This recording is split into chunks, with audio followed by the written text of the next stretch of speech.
What's up, everybody? Welcome back to JG's Lounge. I'm your host, Jukebox, and we're here with another episode of Stardom. Let me get this intro going here. You're a burglar, but you only steal things to slightly inconvenience your victims. What are you stealing? I would steal every measuring cup but the 1/3 one. The one that nobody ever needs? Yeah. You use it for one recipe. All right. And Patrick is actually the guy in the intro there. That was the most viewed clip that I posted so far. It got like 14,000 views in like 2 hours. Well, I mean, honestly, look at this. Wize, do you post clips at all, or not really so much? I need to. I definitely need to post some more clips. Yeah. I feel like it's almost like drilled in my brain. I wake up and make coffee and like spend 20 minutes making a little clip from one of my videos. All right, guys. So today I picked some random creepy facts. I got 10 of them for us, and they're going to be interesting. I'm curious to see your reactions to them. And for anybody watching, for some reason, the video is very delayed, and I'm not sure why, but the audio sounds fine, so we're going to roll with it. Patrick, you look really concerned. Yeah, dude, I just woke up. I feel like I did too. That on. It is a three-way thing because we all just woke up. Yep, that's what it is. Bright and early in the morning. All right, here we're going to run right into the first one here. So I've got, in 1847, a doctor performed an amputation in 25 seconds, operating so quickly that he accidentally amputated his assistant's finger as well. Both later died of sepsis, and a spectator reportedly died of shock, resulting in the only known procedure with a 300% mortality rate. Okay. I would like to be the one witnessing that, because I would have been like, hey, I think you just... no, I'm not even going to say anything. I'm just going to let it happen. Was there a race? Like, was there another doctor next to him? 3, 2, Let's go. Let's do this. I imagine him just being like, telling all these people that he's going to do this procedure really quick and show his skills off. Yeah. Dr. Jenkins did it in 45, so fuck Dr. Jenkins.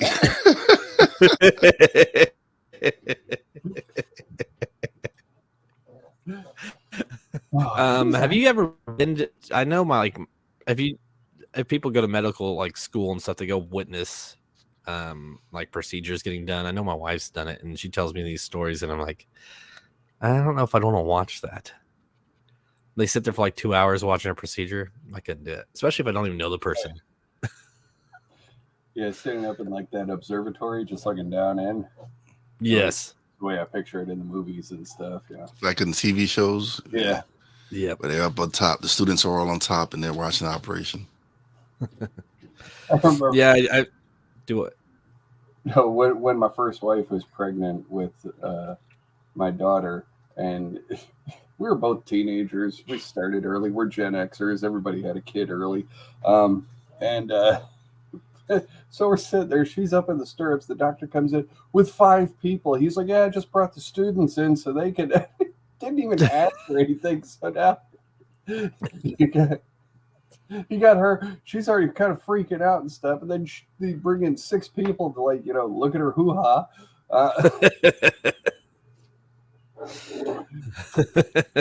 Well, hopefully she trimmed it, first. I don't want to think about that. So, all right, next up, we've got, this is Andrew Macaulay's last known selfie. He vanished while trying to cross the Tasman Sea. Although he was never found, his camera's memory stick was.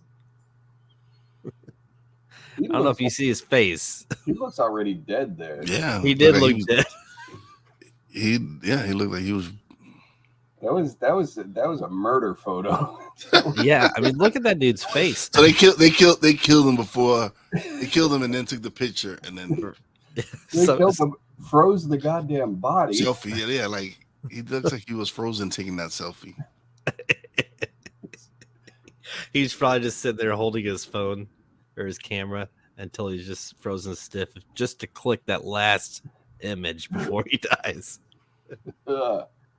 Or maybe he had it on timer, and it was while it was going off, and so he just froze right there, and it just went off and took a picture. I've never had any plans to cross any mass amount of lake in freezing weather. Or nice weather, like by yourself. I mean, No. no, fuck that. There was one time that I had planned a 7-day bicycle trip across the state of Kansas. And one guy wanted to go with me. So we made it 2 days away. And he told me his legs hurt. I'm like, dude, we've been bicycling for 2 days. What do you think's going to happen? So he backed out, and I was like, well, I'm not going by myself on a bicycle trip across the state of Kansas. So you rode back home? Yep.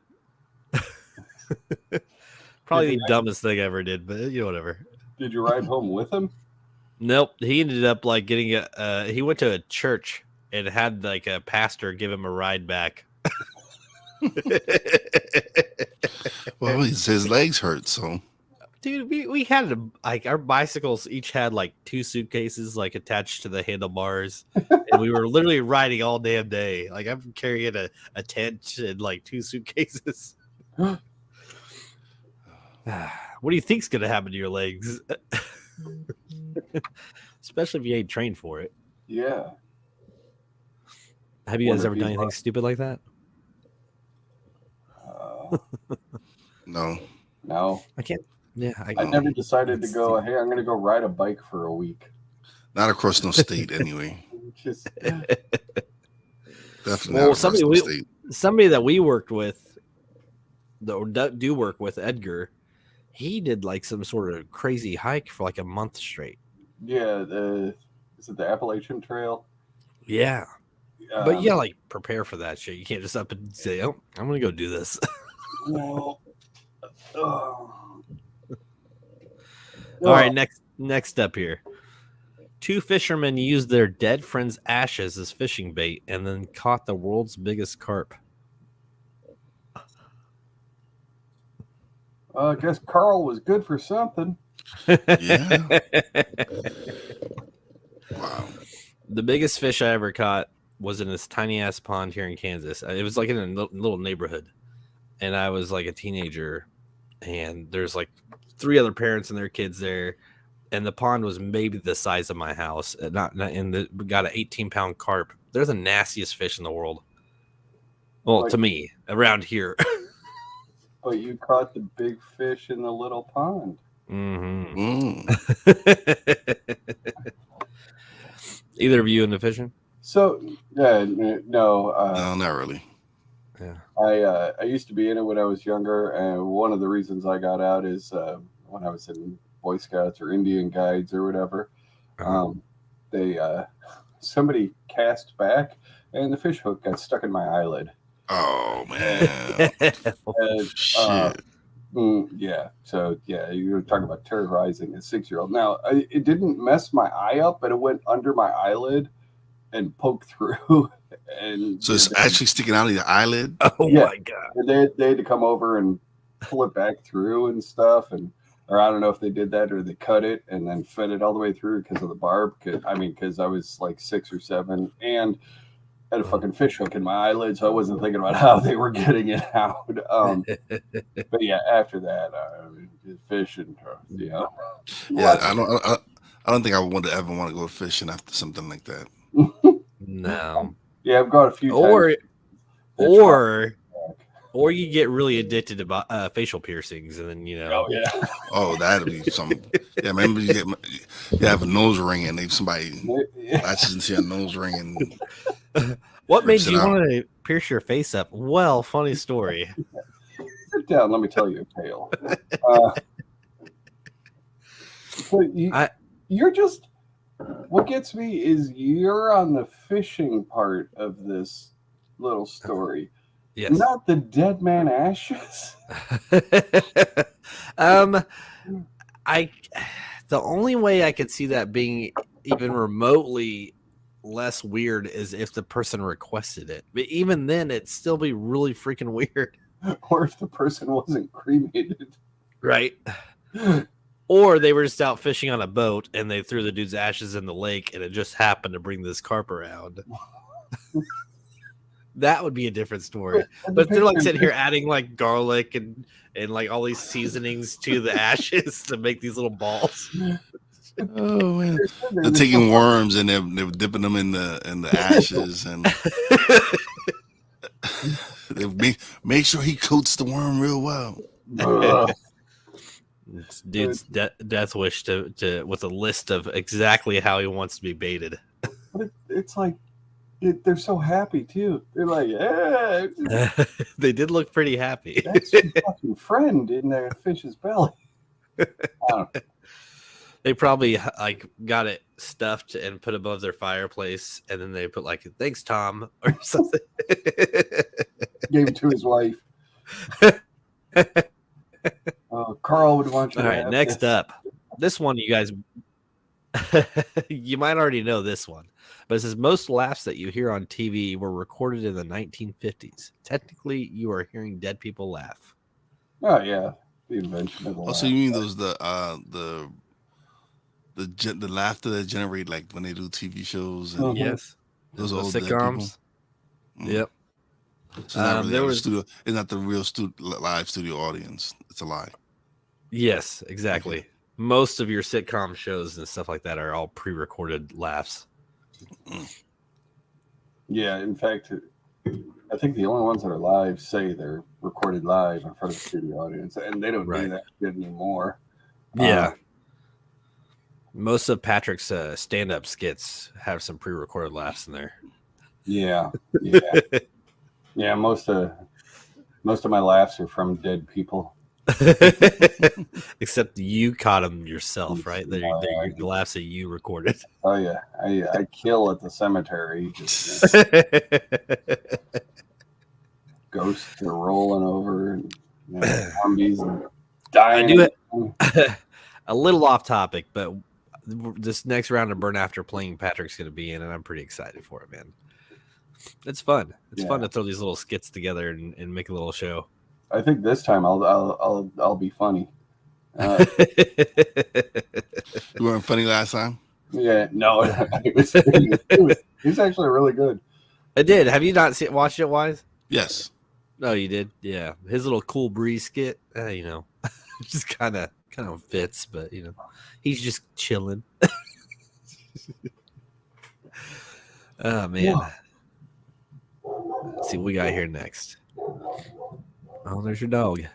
Oh yeah, during the Black Death, incoming ships were forced to wait for 40 days to prevent possible infection. The Italian word for 40, quaranta, is where we get the word quarantine.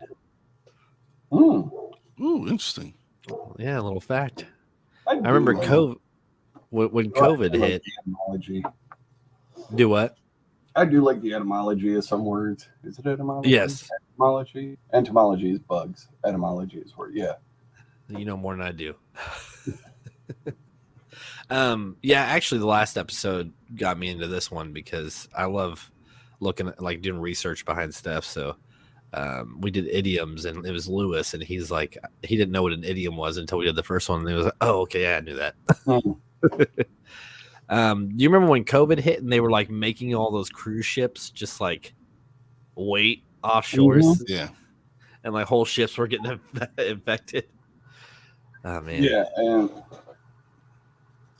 people didn't know. They were out there for a while. I don't like months. Yeah. When it first hit, people didn't know what to do, so they were like making them sit on these ships for months. Oh god. I couldn't do it. It doesn't make me want to go on a cruise line now. No. I'll just drive my car around the States. Sounds more interesting. But yeah, so they did the same thing with the Black Death. And how many of those people had somebody infected on there and the whole ship just fucking died? Wasn't there one of the ships in the harbor? I remember counting 7. I don't see. 2 of them are gone now. I'm king of the world. Yeah. Oh man. Shit. All right, what else we got here? We're burning through these. This is going to be a quick show. Or I just need to get more interesting stuff to talk about. Yeah. There are so many corpses floating in China's Yellow River that many people become body fishers and make money by collecting the remains and selling them back to their families. Yeah. That'd be an interesting career choice. Well, I know a harbor in Italy that they could work at. Could you just imagine calling somebody and be like, hey, yeah, I just fished your son out of the harbor and it's going to cost you 30,000 yen. Does anyone besides me find it that the thing is called Yellow River? Yeah. In China. In China, with Chinese bodies flowing in the river. It's called the Yellow River. Yeah. Okay. Yeah. Yeah, I didn't even think about it. I'm just saying. Am I the only one that's? I didn't even acknowledge it. That's good. Seriously, Oh my God. it's got a bunch of Chinese bodies floating through it, and it's called Yellow River. All right. Chinese Yellow River. Yeah. It was some old white dude that named that. This He's gonna call it Yellow River. one Yellow River. The Chinese are like, no, it's Grand Dragon River. No, it's Yellow River. This Yellow River. You see all that yellow floating around? Oh man. Oh my God. That'd still be an interesting job though, like as a career choice. I'm not saying it wouldn't. I just found it funny that the name of the river was called Yellow River. That's all. That is good. That's pretty fucked up. Hey, they named it Yellow River. That's their fault. They're probably well, why are all these bodies coming out white? All right, we're gonna skip. We're gonna get to the next one here. Wow. I don't think we could. Yeah, he made that really good. That was a good ending to it. Wize hit the jackpot on that one.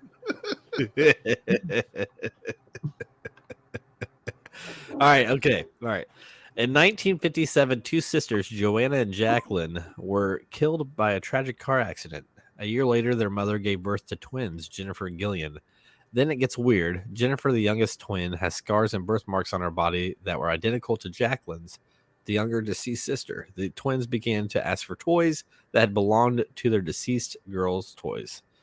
So that's pretty creepy. That is extremely creepy.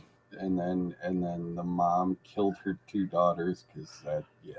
Yes. Well, it sounds like some horror movie stuff. Mm-hmm. Like she killed the older ones, and they came back as the twins and really tried to bitch, you're never gonna escape from us. As a parent, yeah, she's probably like, "Will you guys just shut up and go to sleep? Get in the car. We're going for a ride." Oh God! 3 months later, you're pregnant with twins. Twins, yeah, twin girls actually.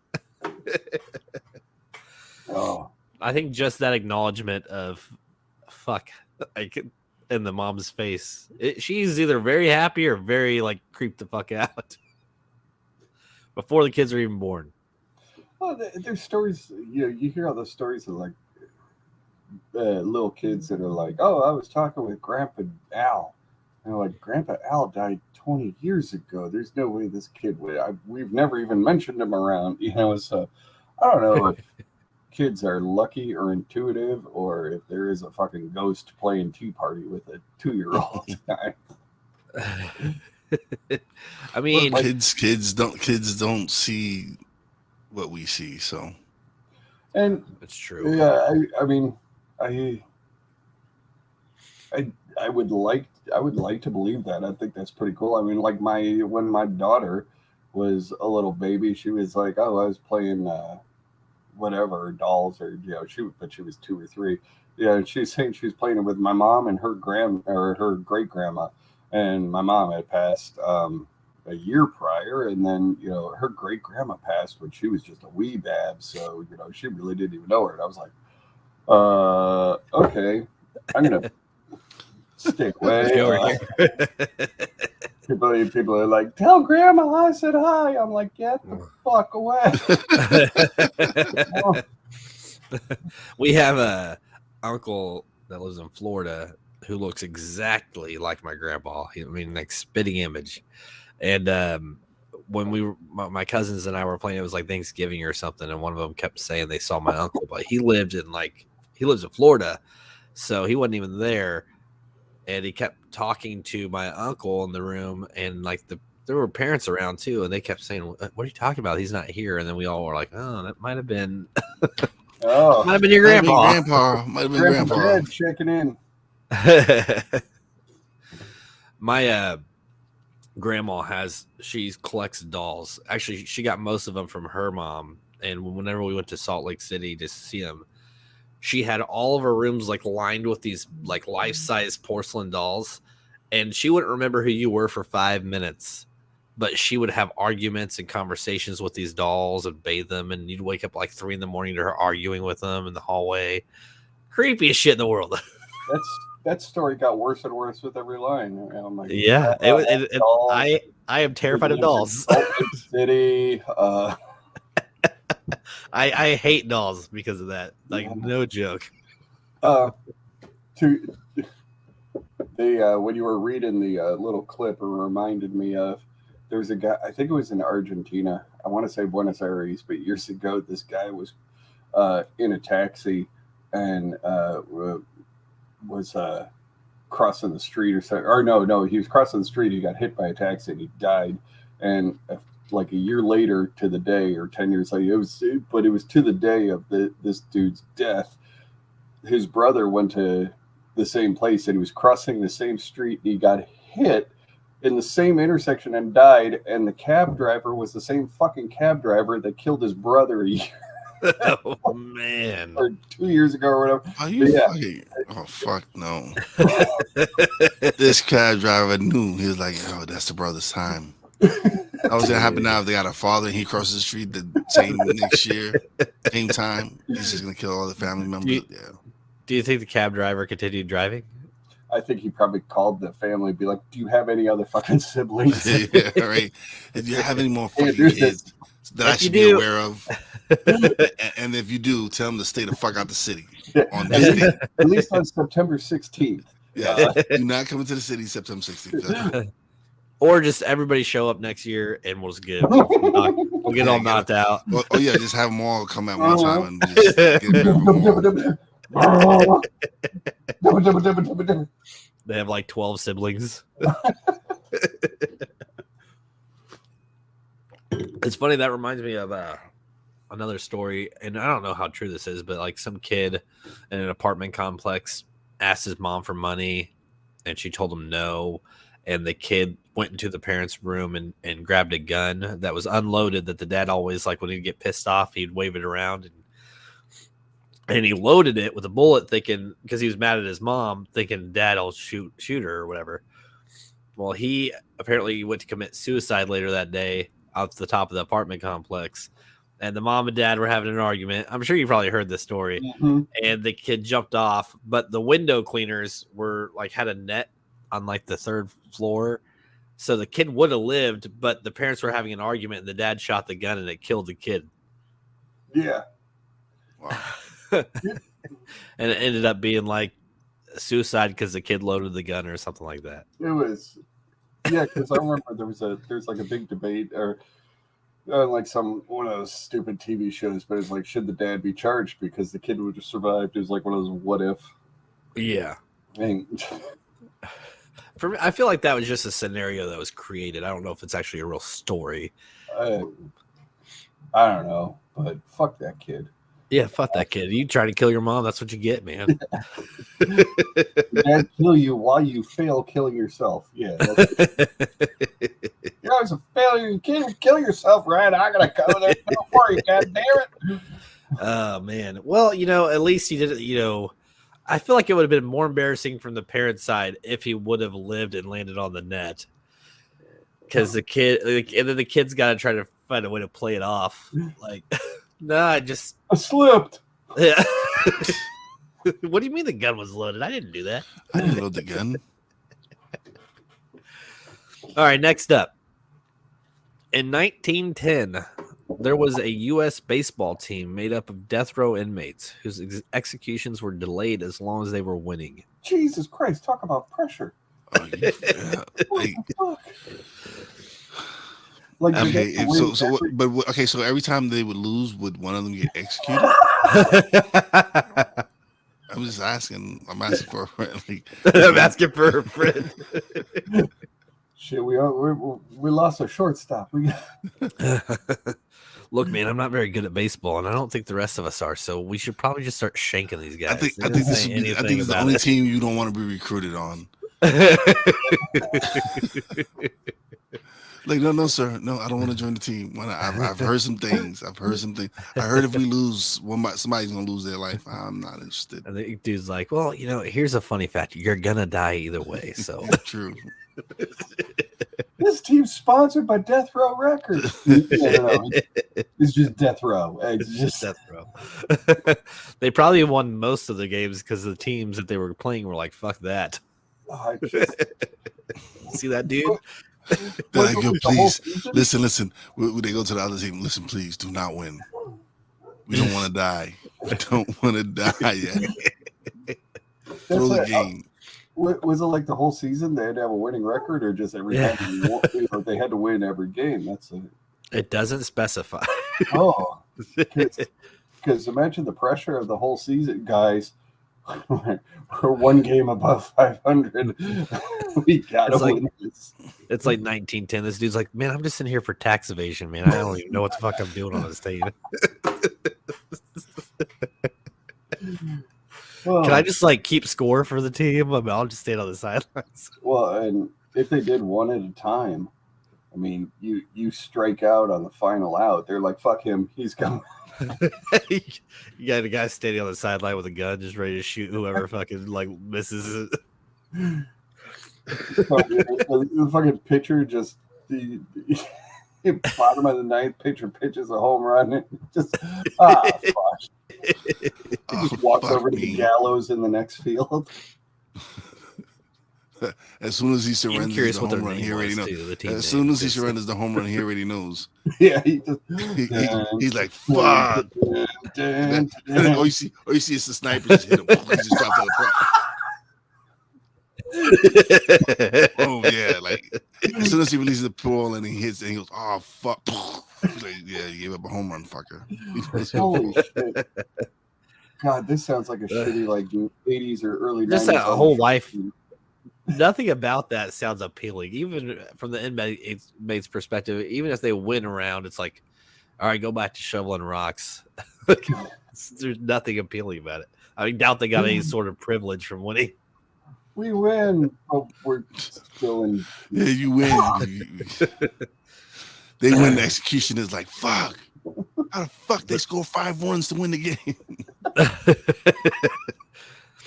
Next round, they're planning. All right, guys. So I think I'm just gonna die today. Here's my plan. I'm just gonna make it to second base, slip, and I'm not gonna get a home run. I'm just gonna get tagged out. I'm good. I'm just letting you guys know. Start a suicidal pack. All right, next up. In 1963, the Bronx Zoo had an exhibit called The Most Dangerous Animal in the World. It was a mirror. It's still true today. Yes. People that's very suck. True. The stupidity of people amaze me. I find myself getting more and more aggravated with the stupidity of people every day. Yeah. And it's insane the technology that we've came up with. Like, we got some people out there that are so smart, and then the rest of the world is just got their thumbs up their ass walking around.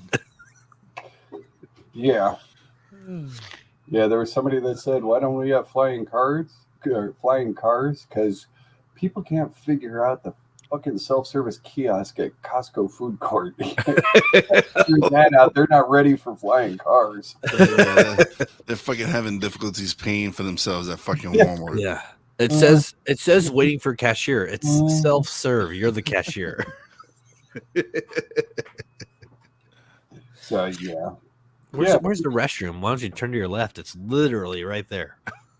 Listen, aren't we the only species that like actively kills ourselves? And Through war? Yeah, like I think just so. through anything. Just like, do anything. Well, look you at don't the last see deer fucking each other.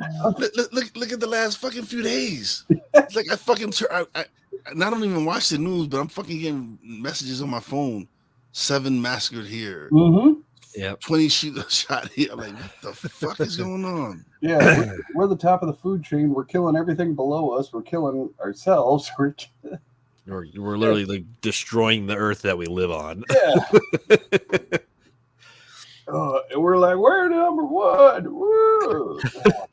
I think something else that really kids me is like the weather too. Like I don't know if you've realized this, Patrick, but Wize around here, the weather will go from 60 degrees to -10 to back to 60. Like this winter has not been a winter. It's been very odd. Oh, shit.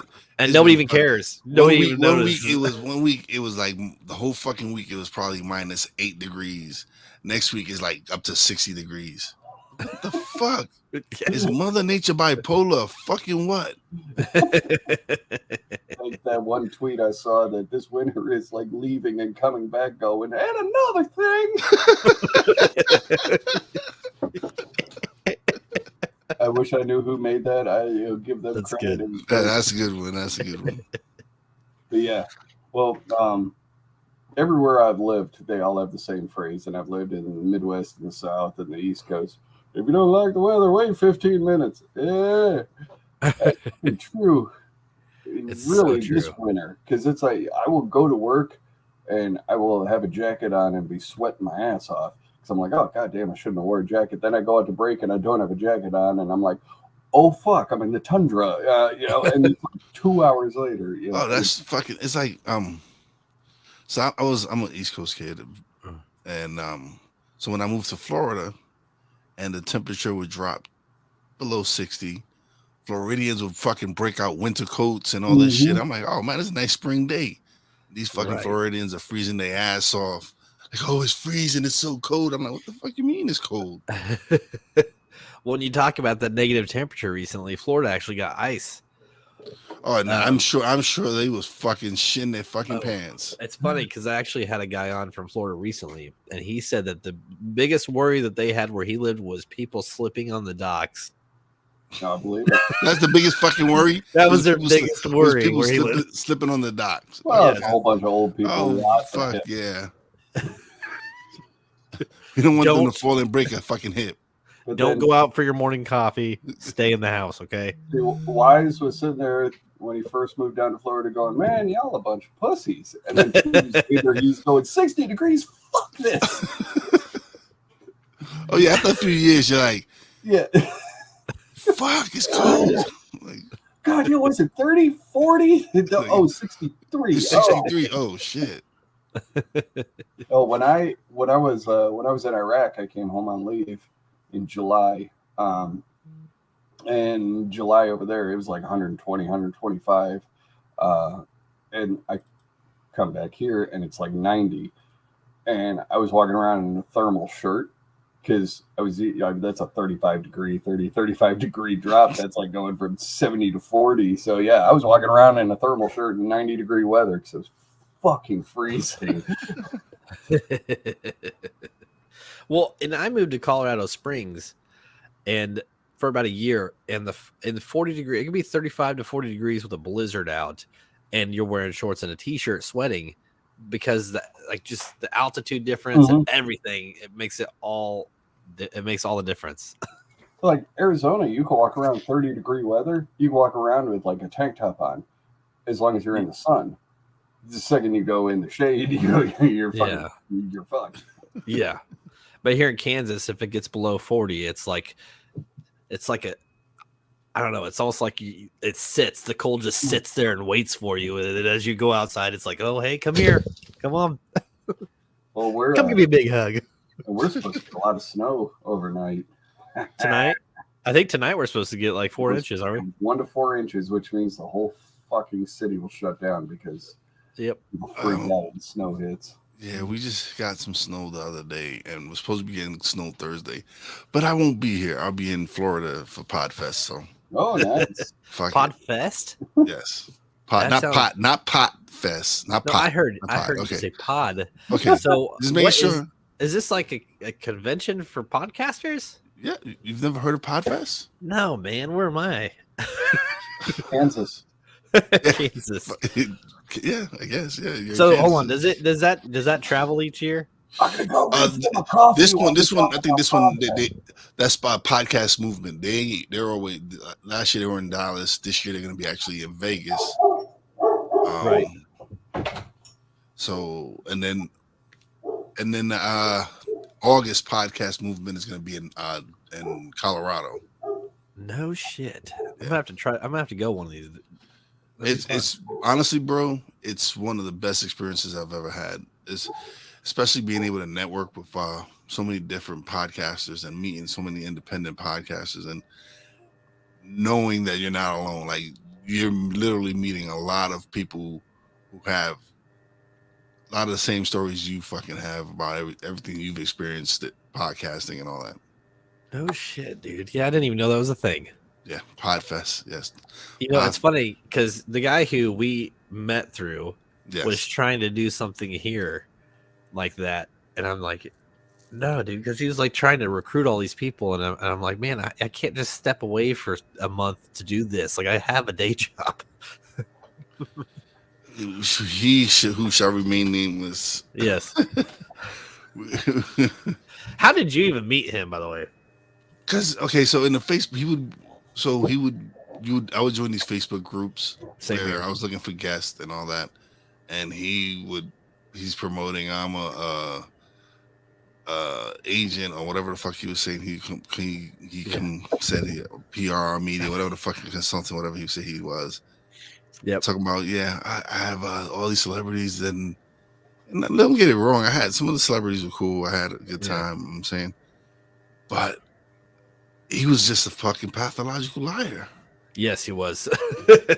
We're talking about the guy that introduced us. He didn't really know them. He friended a lot of them in groups and stuff. And he's like, yeah, and the shit he would pitch them is, yeah, I got a bunch of podcasters that I could put you on their show and all that.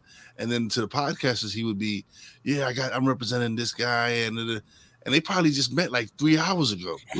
Did he ever demand money from you? No. Oh man, that's when I stopped. He goes, dude, I've helped you out. You need to give me money. I'm like, nah, man, I'm not doing that. We never talked about money.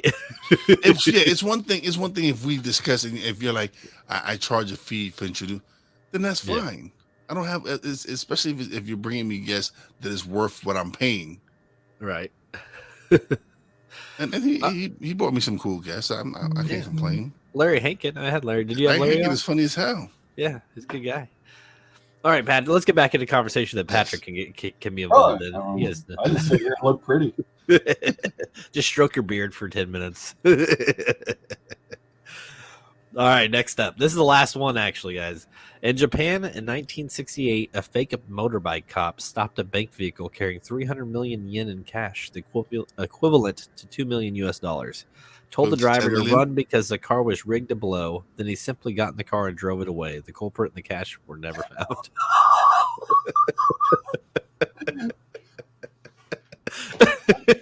Genius. I'm no advocate for crime, but you have to respect that. I had to save that for last because I was like, that's perfect. But that's not really creepy. No, but it's you wouldn't get away with that today. But it stumbled upon when I was looking at creepy stuff, and I thought it was perfect, so I just threw it in there. It's pretty comical, though. Oh no, it's funny more than anything. Yeah, that's just run. Get out of here! Your car's gonna blow. It's gonna blow up. Leave. All right. Let's go. You see somebody. I just don't see somebody walking up to a Brinks truck today and be like, "I just got told that your vehicle's about to explode. You should probably run." And the guy just be like, "Oh shit!" Then just like taking off. Not gonna happen. Even if it was, they'd be like, "Well, I have to call my supervisor." Yeah, the truck, you can hear the fucking bomb ticking under. Yeah. I'm on hold. This motorcycle cop standing next to me here. Do you know anything about this? Oh, wait, never mind. That he's gone with the truck. I think he's securing it. He's taking it to the bomb squad. He's taking it to a field. Yeah. His boss is like, well, the tracker says that he's actually going down to Mexico right now. Oh, fuck. That's fucking genius, though. That is, yeah. I want to. You never seen again? Yeah, I wouldn't be seen again either. Could you imagine that driver? They run like 100 yards and like, oh, fuck, wait a second. Wait a minute. Oh, shit. Shit. Maybe I should have asked for a badge. He's all Now that I think about it, he was wearing some runners and a hoodie. I don't even know what to fuck. It said police in English. We're in Japan. You're in Japan. We bought this shit at Kmart. That dude that got away with it's probably just like, is this really happening? I can't believe that actually worked. He pulls in his garage. I did it. Oh, fuck. That was a suicide mission.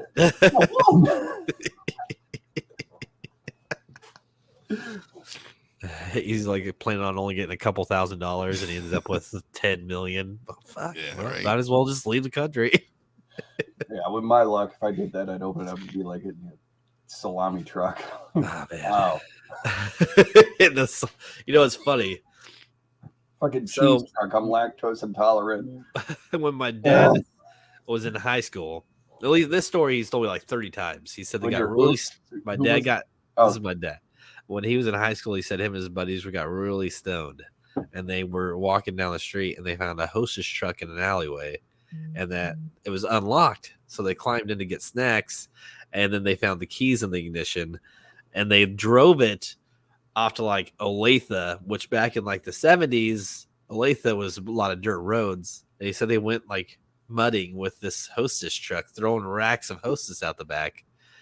And they dumped the truck when they hit a log in like a field, and the cops were coming, and they all took off, and none of them like exposed the other one. They just said they found the truck out there. They were eating snacks out of it, and they all got out of it.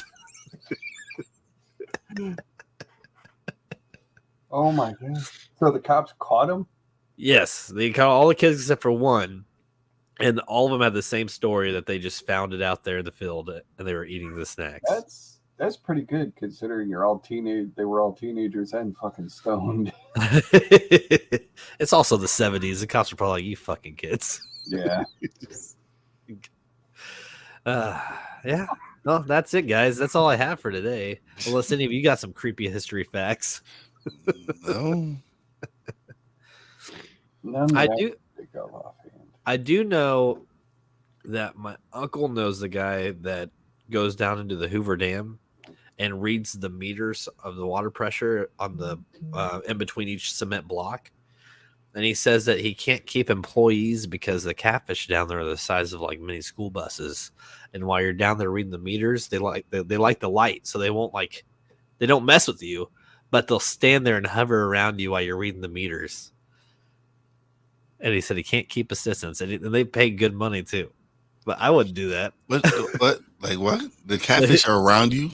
Yes. So the Hoover Dam, the big block, like there's meters on each cement block, those massive blocks, and then this guy goes down there and has to read the pressure of the meter In the water? In the water, and to make sure everything's where it needs to be. And Okay. he said that he can't keep assistants because of the size of the catfish that come up and they like watch you while you're messing. How around. big are these fucking catfish? He said the size of mini school buses. Oh fuck no. No. Size as mini school bus. That's a big fucking catfish. I don't care if it's a Prius. That's too big for me.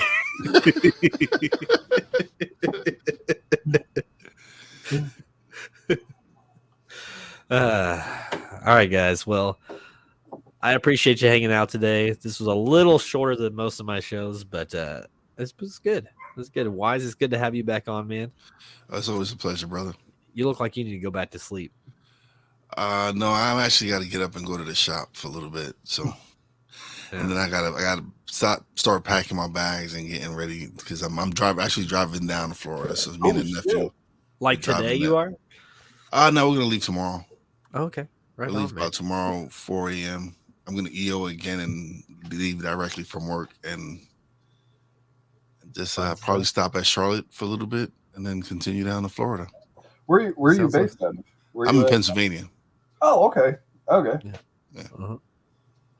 Have you met up with Corey at all? Corey lives, doesn't he? Where Corey lives at? I think he lives in Philly or something like that, right? I think he lives in Philly or something. Oh, I don't know. Something with a P. I thought he was in Pennsylvania. Philly's in Pennsylvania. It is in Pennsylvania, but it's a few hours away from me. Oh, all right. Are you more on the Pittsburgh side? No, that's 6 hours for me. Oh, okay. I'm in the northeast. Oh, okay. So you're up by New York. Yeah. Yeah, I grew up in Jersey, like right outside Philly. Oh, right by, not that far from Atlantic City and all that, yeah. Yeah, I was like 40 minutes from Philly and like an hour from Atlantic City. Oh, you was like Camden around there, right? Actually, yeah, I was in a little town, Mount Laurel, right by Cherry Hill. I know where Mount Laurel is. Yeah. Oh shit! Well, I drive. My wife. Well, I'm in the casino business. I'm a table games dealer here in Pennsylvania, and my wife loves slots and everything. We love going to AC, so okay, that's why I know where Mount Laurel is. Yeah, you got was that 73 that goes right through Mount Laurel. Holy shit! It's been 30 plus years and I still remember all them fucking roads. Can't remember what I had for dinner last night, but there was one intersection in it's either Mount Laurel or Morristown. It was Church Road and Church Street. And, oh, that fucked me up. On the corner of Church and Church. Oh, fuck you. Fuck you. We were driving past something because I grew up here my whole life, and I mean I moved a couple times, but we were driving by something. I was telling my wife a story about something that happened when I was a teenager, right? Like a store or something, and I was like, man, I can't believe that was like 24 years ago. Damn. Oh yeah, we talked about that because I said there was somebody higher up in our company that it was actually my babysitter when I was growing up, and now she is one of the like very high ups, talks to all the VPs and CEOs and all that stuff. So when I opened a new store, she was like, hey, if you see this person, let them know to contact me. And I was like, oh my gosh, that's going to be weird if I see this person. Because I'd be like, yeah, my babysitter from 30 years. Oh, fuck, 40 years ago. Oh, that hurt. Oh, because people are like 20 years ago. You're like, oh yes, the 70s, and no, that was still millennia. That was people born in 2002 to be able to drink this year. That is crazy. I remember when I fucking turned 21 to drink, even though I had drank before that, but still. Yeah. Yeah. It wasn't as, I gotta admit though, because I drank from 19. I started heavily drinking at like 19, and then when I was going to bars because I lived in a college town and it was easy to get into them. And when I turned 21, it was weird because I was going into all the same bars. So it was like, well, this really isn't that cool because I can't just be like, oh hey, it's my 21st birthday. I already did it so much, yeah. It's like you drink so much prior to 21. Like when you turn 21 and you're saying like, this. I've done this already. You're saying no. It's not as interesting when it's not illegal. It's not as fun having to sneak around. And now a six pack lasts me like 3 weeks. Uh-huh. When I can't drink 21, like I used to.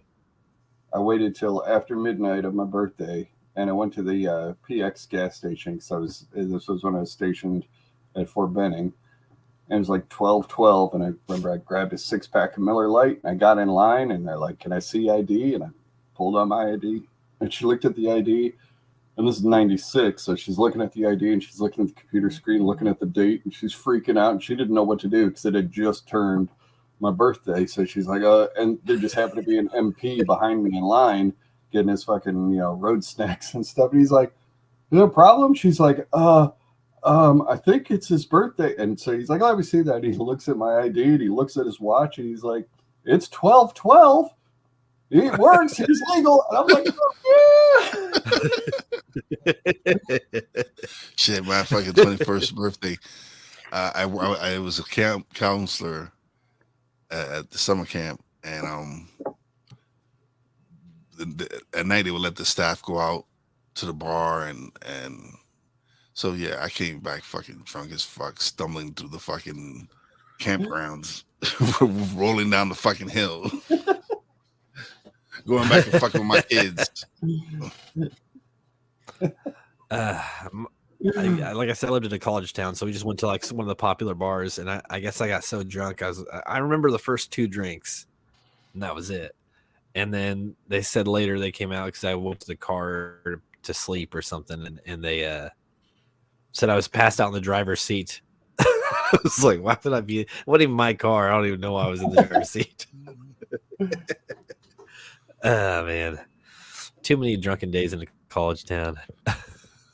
we went to, me and my buddies from one of my old jobs, we went to the bar, and one of my friends was like, "Hey, yeah, I'm gonna go crash in the car." And we're like, "Okay, it's unlocked." Later on, we all leave and stuff. We get out to the car. He's not in the car. We're like, "What the fuck?" We're looking around for him. 3 spots over was the same car that was unlocked, and he was passed out in the back. He was passed out in the back seat of somebody else's car. I've done it. Imagine somebody would have gotten into their car and drove off with his ass. He would have woke up like, "Yo, guys, where the fuck are we?" Like, "Oh my god, how are you?"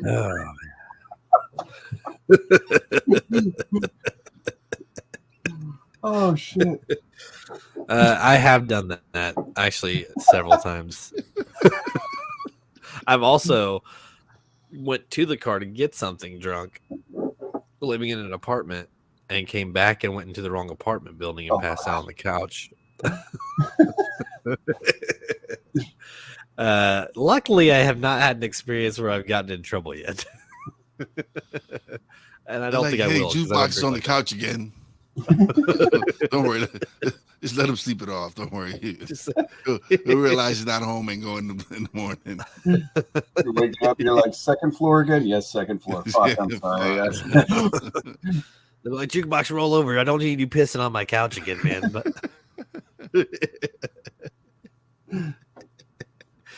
He said, "They're all right, guys. Where the fuck are my little dabbies?" I'm gonna get off here though. I got stuff to do, and Patrick, you enjoy your day off. I will. Wize, man, it's always a pleasure having you on. Dude. Always, brother. Always. Yeah, it's good meeting you, Wize. Nice meeting you too. Yeah, I'm sure we'll all meet up again. Oh, definitely. Mm-hmm. All right, we'll see you guys around. Thank you all for tuning in, and until next time, have a wonderful day.